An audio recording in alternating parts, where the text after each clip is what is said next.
Selamat datang di channel Simar Imam. Sembari mendengarkan tinggalkan like dan komentarnya bosku. Jangan lupa pasang headset kalian. Siapkan kopi dan camilan. Lupakan pahitnya kehidupan. Mari kita dengarkan sambil rebahan. Penembak jitu terbaik. Bab 125.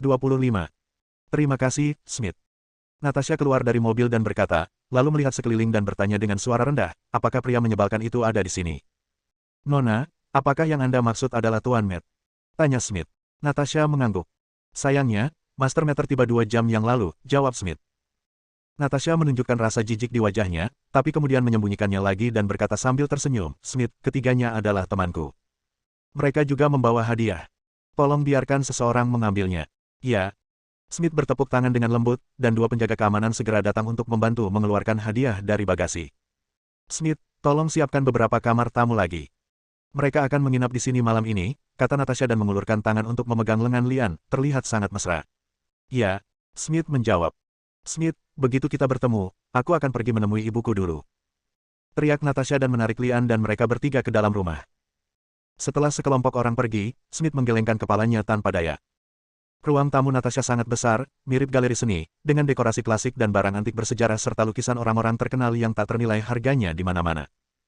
Lian tidak terlalu peduli dengan karya seni ini, dia memandangnya dengan santai dan fokus ke depan. Seorang wanita mengenakan congsam hitam dengan bunga merah dan rambut pirang diikat ke belakang sedang menatap ke arah Lian dengan senyuman di wajahnya. Tak jauh dari wanita itu berdiri seorang pemuda berjas putih dengan wajah yang terlihat jelas sedang mabuk, menatap Natasha dengan senyuman di wajahnya. Di belakang pemuda itu berdiri 4 pria berpenampilan tangguh berjas hitam dan kacamata hitam dengan tangan di perut. Sekilas, keempat orang ini bukanlah penjaga keamanan Manor, melainkan lebih seperti pengawal pribadi pemuda itu. Dengan kata lain, pemuda itu tidak pantas berada di sini, tetapi dia bertindak seperti tuan dan sangat akrab dengan segala sesuatu di sini. Bu, aku sangat merindukanmu.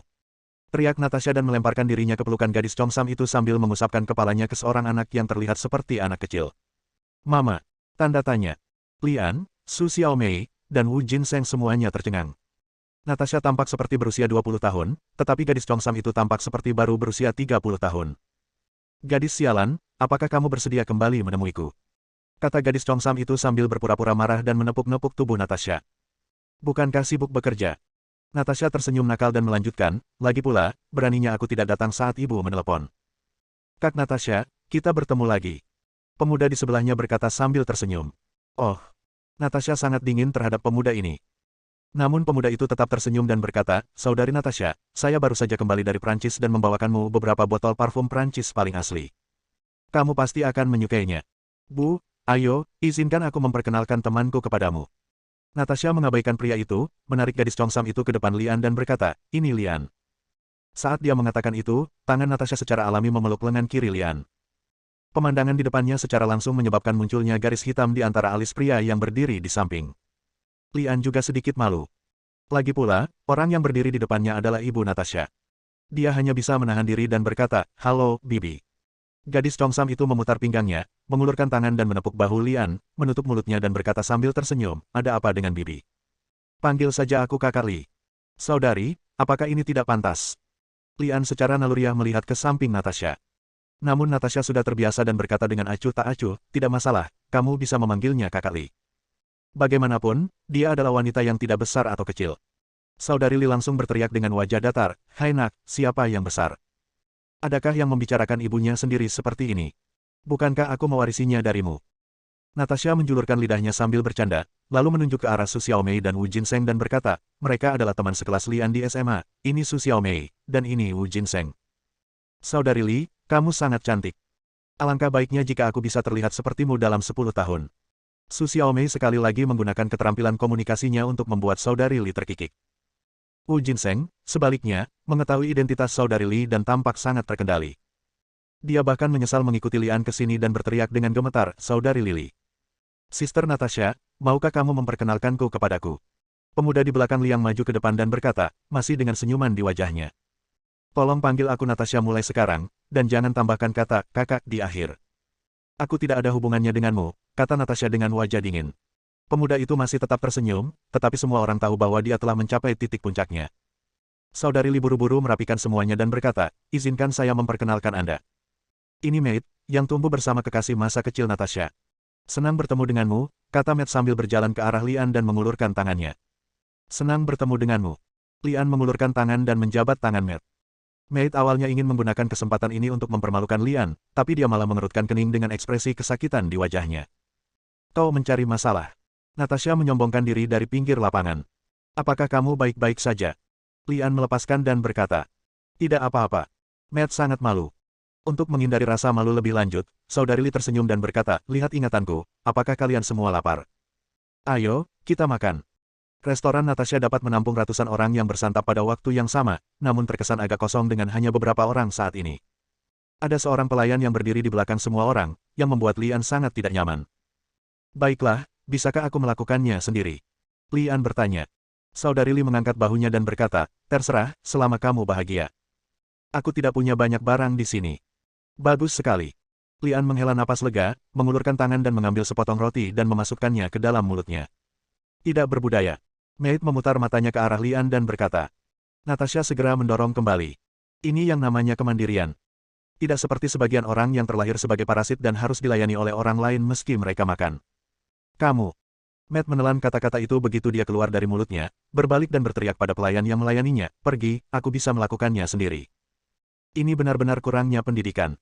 Setelah Natasha mengatakan ini, dia mengabaikan Maid. Lian, sebaliknya, sepertinya tidak mendengar apa-apa dan makan sendiri. Berdamailah dengannya begitu dia datang. Makanlah sampai kenyang lalu bicarakan. Mengapa dia peduli dengan begitu banyak masalah sepak bola? Maaf, di mana kamar mandinya? Su Xiaomei tiba-tiba berdiri dan berkata. Belok kanan saja di lantai 2. Baiklah, kebetulan aku ingin pergi juga, jadi izinkan aku mengantarmu ke sana, kata Suster Li dan berdiri. Bab 126. Begitu saudari Li pergi, Wu Jinsang, yang telah tertekan oleh auranya, menghela napas panjang. Berbalik, Lian sedang makan dan minum di sana. Wu Jinseng, yang tidak nafsu makan, semakin mengagumi bosnya. Kamar mandi Natasha lebih besar dari rumah biasa dan sangat mewah. Saudari Li membuka pintu, berbalik dan berkata kepada Su Xiaomei yang mengikuti di belakang, silakan masuk. Su Xiaomei masuk dengan tenang, diikuti oleh Sister Li. Saat pintu ditutup, cahaya dingin tiba-tiba keluar dari tangan kanan Sister Li dan menembus bagian belakang jantung Su Xiaomei. Seolah-olah ada mata di punggungnya, Su Xiaomei membalikkan tubuhnya sedikit ke satu sisi, mengikuti bilah pisau untuk menghindarinya, mengikuti orang di belakang Sister Li, dan menepuk bahunya dengan telapak tangan. Engah. Cahaya dingin keluar dari telapak tangan Sister Li dan menembus langsung ke dinding marmer. Itu hanya pisau meja biasa, tapi sekarang lebih seperti pisau berharga yang bisa menembus besi seperti tanah liat. Panggilan. Saudari Li menginjak langkah teratai, langsung menjauhkan dirinya dari Su Xiaomei, dan berseru, kamu memang orang jiwa naga. Su Xiaomei sangat tenang. Dia berjalan ke wastafel dan merapikan rambutnya di cermin. Kemudian dia menyalakan keran dan mencuci tangannya sambil berkata, kamu tidak perlu terlalu gugup. Saya di sini bukan untuk berurusan bersamamu kali ini. Kalau begitu kamu ingin. Mata saudari Li tiba-tiba berbinar di tengah kalimat dan dia berseru, kamu ingin melakukannya untuk anak laki-laki bernama Lian itu. Siapa dia? Mata Su Xiaomei tiba-tiba bersinar dengan cahaya dingin, dia menatap saudari Li melalui cermin dan berkata, tidakkah menurutmu kamu memiliki terlalu banyak masalah? Saudari Li gemetar dan buru-buru berkata, maaf, saya tidak bermaksud menanyakan urusanmu.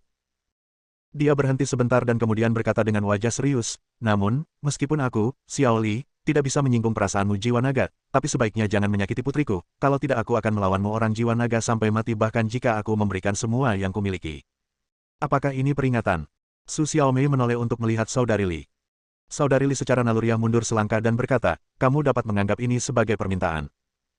Su Xiaomei tersenyum tipis, jangan khawatir, saya tidak tertarik pada Anda atau putri Anda, tetapi Anda harus menjaga putri Anda dan menjauhkannya dari Lian, apakah Anda mengerti? Saya mengerti. Ayo pergi, jangan membuat mereka curiga. Su Xiaomei berkata, berbalik dan berjalan menuju pintu, mengulurkan tangannya untuk meraih pegangan pintu, tapi berhenti lagi, membelakangi Sister Li dan berkata, kamu, sebaiknya aku tidak mengungkapkan identitasku. Keluar, kalau tidak aku jamin Angel Manor dan Angel Group akan menghilang dari dunia ini. Saya mengerti. Saudari Li menjawab dengan sedikit gemetar. Natasha, rumahmu terlalu besar. Aku hampir tersesat sekarang. Su Xiaomei kembali ke tempat duduknya dan berkata, sangat berbeda dari penampilannya yang mendominasi di kamar mandi. Saudari Li mencoba yang terbaik untuk bersikap wajar, tetapi dia terus menatap Su Xiaomei dari sudut matanya, khawatir dia akan melakukan sesuatu yang merugikan Natasha. Baru setelah makan selesai, saudari Li diam-diam menghela nafas lega. Natasha, biarkan temanmu kembali untuk istirahat makan siang dan ajak mereka ke halaman belakang untuk bermain di sore hari. Baiklah, baiklah. Natasha berdiri dan meraih lengan Lian, ayo pergi, aku akan mengantarmu ke kamar. Pori-pori saudari Li hampir meledak. Melihat Su Xiaomei tidak mengalami serangan, dia berkata, Natasha, datanglah ke kamarku nanti. Kami, ibu dan anak, sudah lama tidak berbicara. Oh, oke. Jawab Natasha, menghibur Lian dan yang lainnya dengan hangat.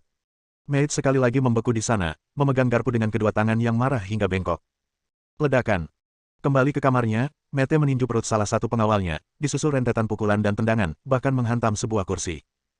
3 pengawal lainnya berdiri di sana tanpa bergerak. Mereka sudah terbiasa dengan hal semacam ini. Selain melindungi Matt, mereka juga menjadi karung tinju Matt. Aku sangat marah.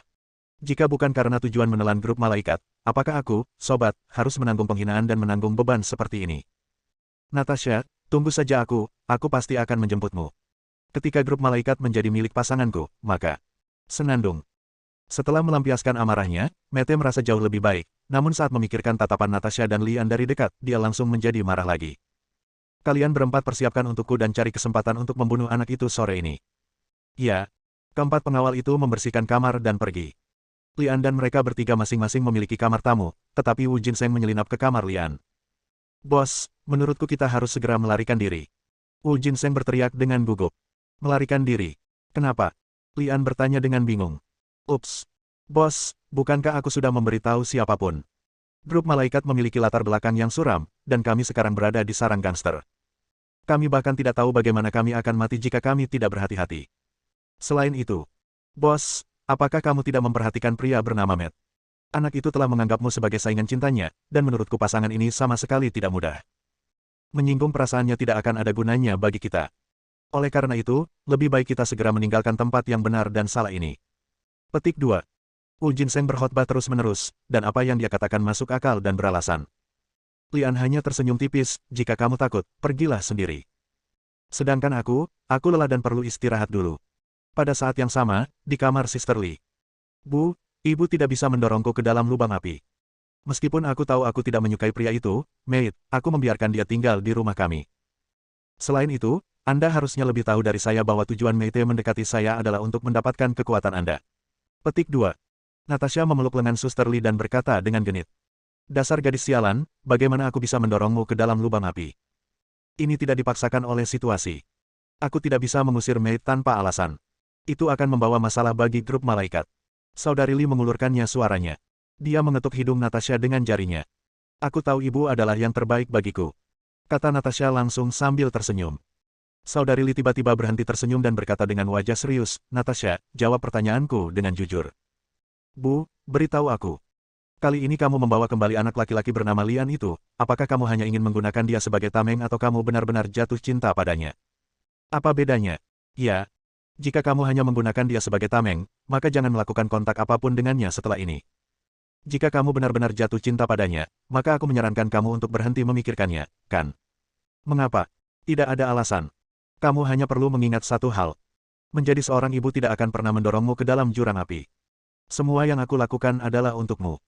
Natasha berkedip, tidak tahu bagaimana menjawab pertanyaan ini.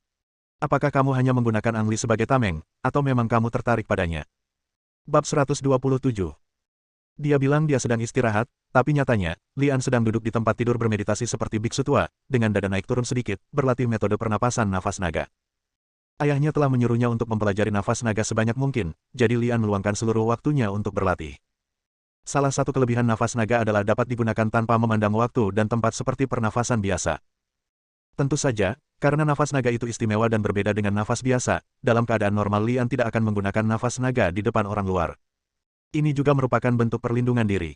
Sial, sial. Ada ketukan di pintu, dan kemudian terdengar seseorang berteriak di luar, Tuan Li, ini saya, tolong buka pintunya jika mau. Materlah yang mengetuk pintu. Alis Lian sedikit menegang, dan dia sedikit penasaran, apa yang dicari orang ini. Tuan Li, saya di sini untuk meminta maaf kepada Anda. Suara Matt terdengar lagi. Mohon maaf, maukah Anda berbaik hati? Lian tidak mempercayainya, dan peringatan Wu Jinseng terdengar di telinganya. Matt jelas tidak sederhana.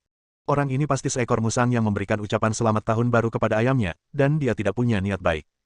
Setelah berpikir sejenak, Lian berdiri dan membuka pintu. Matt berdiri di luar pintu dengan senyuman di wajahnya. Sebelum Lian dapat berbicara, dia membungkuk dan berkata, Lian, maafkan aku. Sebelumnya aku terlalu sombong. Kuharap kamu bisa memaafkanku. Oh, aku sudah lupa apa yang terjadi sebelumnya. Lian bersikap sedikit dingin. Saat ini, ada langkah kaki di koridor, dan Natasha datang. Ketika dia melihat Maid berdiri di depan kamar Lian, dia segera bergegas. Sobat, apa yang ingin kamu lakukan? Natasha melindungi Lian di belakangnya seperti induk ayam yang melindungi anak-anaknya. Maid tersenyum dan berkata, Natasha, Anda salah paham. Tuan Li dan saya memang pernah mengalami beberapa konflik sebelumnya, tetapi konflik tersebut telah diselesaikan dan kami berteman sekarang. Bukankah begitu, Tuan Li? Apakah ini benar? Natasha kembali menatap Lian. Sebelum Lian dapat berbicara, Maid berkata, ngomong-ngomong, Natasha, apakah kamu tidak setuju pergi ke halaman belakang untuk bermain?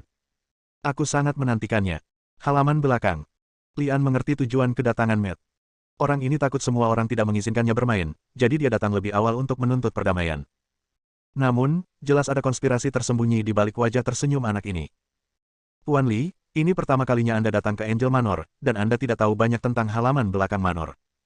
Itu dibangun menggunakan susunan yin yang bagua dari negara China Anda. Dapat dikatakan sebagai labirin alami. Orang yang tidak terbiasa dengan kondisi jalan tidak akan bisa keluar jika mereka masuk. Anda harus melakukannya, ikuti kami nanti. Petik 2. Matt terus berkhotbah. Mete, ini rumahku, jangan selalu menganggap dirimu sebagai pemilik di sini. Teriak Natasha dengan tidak senang. Matt tersenyum meminta maaf. Natasha menoleh kembali ke Lian dan berkata, tapi apa yang dikatakan Mete adalah kebenaran. Medan di halaman belakang rumit, dan bahkan saya tidak bisa menjamin bahwa saya bisa keluar setiap saat, jadi jika Anda pergi ke halaman belakang, Anda sebaiknya ikuti aku dan jangan pergi.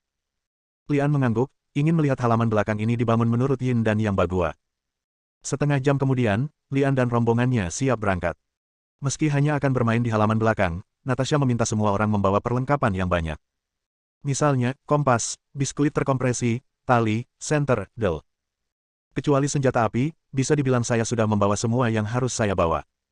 Rasanya tidak seperti bermain sama sekali, tapi lebih seperti berpetualang. Untuk menjamin keselamatan semua orang, ada 2 petugas keamanan bersenjata yang bertugas sebagai pemandu dan pengawal. Halaman belakang Angel Manor lebih mirip cagar alam, rumah bagi banyak bunga eksotis dan hewan langka dan terancam punah. Tidak, begitu Lian dan rombongannya memasuki halaman belakang kurang dari 100 meter jauhnya, mereka bertemu dengan ular piton raksasa sepanjang 10 meter dan macan tutul. Kedua hewan ini tidak takut dengan manusia, bahkan bisa dikatakan mengabaikan manusia. Mereka hanya melirik Lian dan yang lainnya lalu pergi. Lian dan rombongannya ketakutan. Peralatan yang mereka bawa sangat terbatas. Jika benar-benar bertentangan dengan mereka, tidak akan ada tawar-menawar. Ah! Maid yang berjalan di belakang tiba-tiba menjerit kesakitan dan terjatuh ke tanah. Ada apa? Natasha berbalik dan bertanya. Oh, tidak apa-apa, kakiku tidak sengaja terkilir. Mete memasang ekspresi kesakitan dan melanjutkan, aku khawatir aku tidak akan bisa pergi untuk sementara waktu, jadi kenapa kamu tidak pergi duluan dan menungguku? Untuk beristirahat. Aku akan segera menyusulmu. Kamu harus datang kalau tidak boleh datang. Benar-benar merepotkan. Keluh Natasha. Sebagai dokter, dia memeriksa Maid, menyemprotkan obat, lalu berkata kepada salah satu satpam, kamu tetap di sini. Dia dan mengirim dia keluar ketika dia merasa lebih baik. Ya, penjaga keamanan menjawab. Lian dan partainya terus bergerak maju di bawah kepemimpinan satpam lainnya. Tidak lama setelah semua orang keluar, terdengar bunyi, letupan, lembut di tangan Mete, dan satpam yang menjaganya terjatuh. Panggilan. Matt melompat dari tanah, kakinya bahkan tidak terkilir. Dia menyembunyikan komunikator tersembunyi di telinganya, lalu mengambil senjata dan perlengkapan penjaga keamanan dan berkata melalui komunikator, apakah Anda sudah di tempat? Tuan, kami siap dan dapat mulai mengambil tindakan kapan saja. Bagus sekali, ayo cari cara untuk memisahkan mereka dulu. Aku sendiri yang akan menangani anak itu, perintah Maid. Ya. Matt memutar matanya dan berjalan mengelilingi Lian dan yang lainnya dari arah lain. Sebagai seorang penembak jitu, Ang Li sangat berhati-hati, terutama setelah Matt Wei terluka. Natasha, jika terjadi sesuatu yang tidak terduga, sebaiknya kamu tetap bersamaku, bisik Lian di telinga Natasha. Natasha terkejut, mengangkat kepalanya dan bertanya, Lian, apa yang ingin kamu katakan? Bukan apa-apa, aku hanya mendapat firasat buruk. Lian tidak menjelaskan terlalu banyak. Lian juga memberitahu Su Xiaomei dan Wu Jinseng hal yang sama, dan suasana tiba-tiba menjadi tegang. Bos, kenapa kita tidak kembali? Wu Jinseng berkata dengan gemetar. Kembali. Mungkin ada bahaya di depan, dan mungkin tidak aman untuk kembali. Lian tidak menjelaskan terlalu banyak, dia hanya menyuruh semua orang untuk mengikutinya. Su Xiaomei, Wu Jinseng, dan Natasha mengikuti An Li dari dekat. Hanya penjaga keamanan yang membuka jalan di depan, memegang pistol dan siap menembak binatang itu kapan saja. Setelah kelompok itu berjalan 40 atau 50 meter lagi, langkah kaki Lian tiba-tiba berhenti. Ada yang salah dengan suasananya. Halaman belakang yang dibangun oleh Yin dan Yang Bagua awalnya tampak suram, tetapi sekarang ada tanda-tanda kematian. Papa. Suara tembakan terdengar tanpa peringatan. Hampir di saat yang bersamaan, tubuh satpam yang berjalan di depan bergetar, dan dia jatuh ke tanah, dengan cairan berwarna merah darah mengalir keluar dari dadanya. Turun. Lian mendorong Su Xiaomei dan 3 lainnya ke tanah. Bab 128. Desir-desir. Serangkaian peluru melayang di atas kepala Lian, dia berguling di tempat dan bersembunyi di balik pohon besar. Sambil mengamati posisi pria bersenjata itu, dia berteriak pada Su Xiaomei dan yang lainnya, jangan bergerak, cari bunker untuk bersembunyi. Bangun, apa itu bunker? Wu Jinseng memegangi kepalanya dan berteriak ketakutan. Lian tidak bisa berkata-kata dan berteriak keras, pohon, batu, apapun yang bisa menghalangi peluru bisa digunakan. Ketika Wu Jinseng mendengar ini, dia berguling dan merangkak dan bersembunyi di balik pohon. Natasha sudah berpengalaman dan bersembunyi di balik pohon besar tak jauh dari Lian tanpa perlu diingatkan. Hanya Su Xiaomei yang tampak ketakutan dan berteriak berulang kali. Hanya dengan desakan terus-menerus dari Lian barulah dia merangkak ke rumput di depannya. Kak, apakah rumput itu bisa menghentikan peluru? Lian tidak bisa berkata-kata, tapi tidak berdaya. Rencana saat ini harus berurusan dengan pria bersenjata itu terlebih dahulu. Dengan suara, klik, sebuah bola hitam berguling. Granat. Lian diam-diam terkejut saat granat itu mendarat tepat di tengah-tengah mereka berempat. Turun. Lian berteriak keras dan turun lebih dulu. Terdengar suara, bom, dan apinya memancar. Untungnya, keempatnya tergeletak di tanah dan granat tersebut tidak melukai siapapun. Pertama, peluru itu hampir membuat Wu Jinseng, yang tidak memiliki pengalaman bertempur, kehabisan akal. Sekarang, granat itu meledak, dan dia benar-benar kehilangan akal sehatnya. Ya Tuhan! Teriak Wu Jinseng, berjuang untuk bangkit dari tanah dan berlari ke depan seperti lalat tanpa kepala. Wu Jinseng, berhenti berlarian, cepat turun. Wu Jinseng sepertinya tidak mendengar apapun, dan menghilang dari pandangan dalam sekejap saat peluru mengejarnya. Begitu Wu Jinseng berlari, Su Xiaomei juga mulai bergerak, berlari ke depan dengan panik yang sama seperti Wu Jinseng. Xiaomei, cepat turun. Lian ingin menghentikan Su Xiaomei, tapi begitu dia bergerak, jalannya terhalang oleh serangkaian peluru. Lian, apa yang harus kita lakukan sekarang?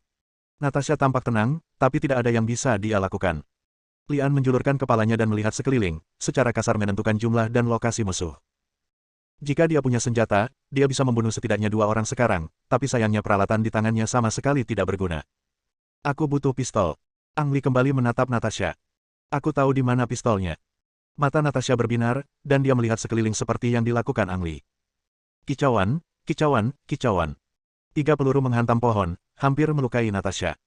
Natasha ketakutan beberapa saat, tapi dia berkata kepada Lian, ikuti aku.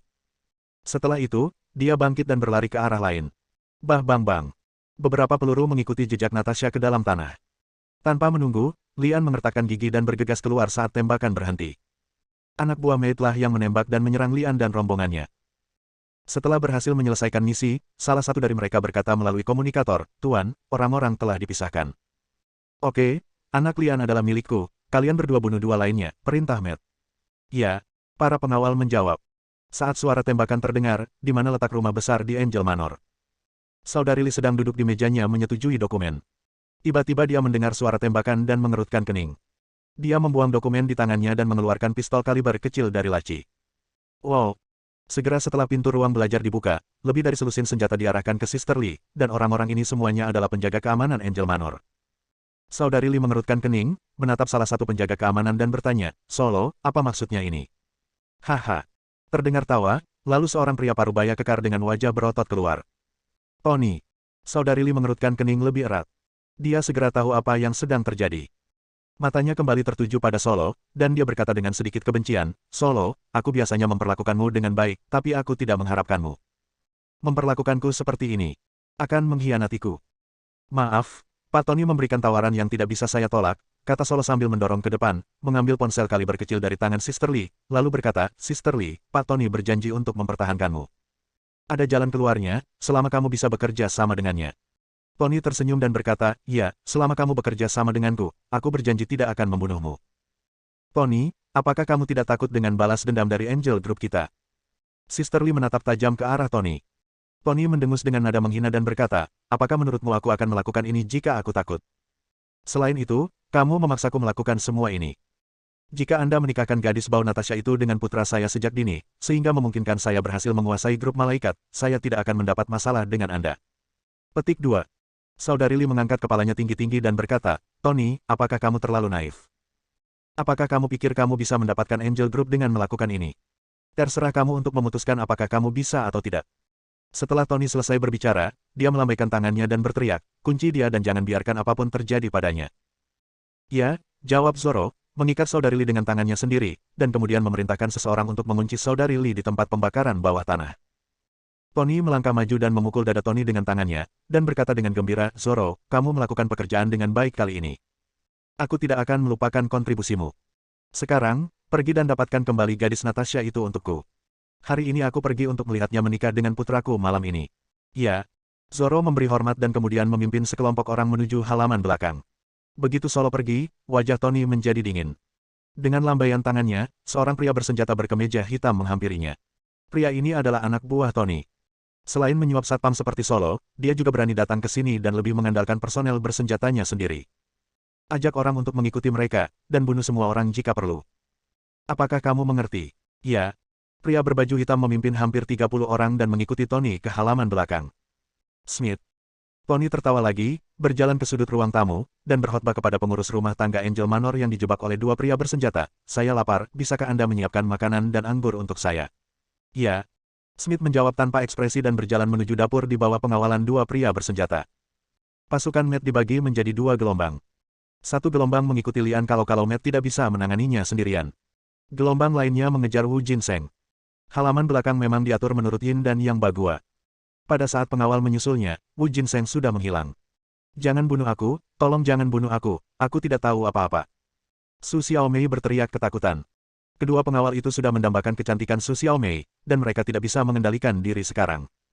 Aku pergi dulu. Salah satu pengawal bergegas maju lebih dulu.